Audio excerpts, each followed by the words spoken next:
how to make only admins see group members on WhatsApp. So if you want to make only admins see group members on WhatsApp, then what you need to do is first you need to make sure that you have a stable internet connection. After that, open up your WhatsApp and go and select the group which you manage. Once you have the group that you manage, you need to tap on the group and then go with the name of the group, which will be in the top. And from here, you need to scroll down and then go with group permissions. Under the group permissions, here you will have admins can option and members can option, right? So you need to go with the admins can, and then you need to go with approve new members and then turn this on. So to restrict visibility, make sure only admins have permission to manage group settings and participants. This is the first step to ensure only admins can see who's in the group. Now, for an even better way, you can use WhatsApp community feature. You can create a community and add your group to it.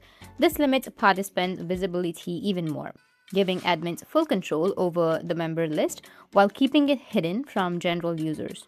So that's it, and if you have any questions, feel free to comment below. Thanks for watching.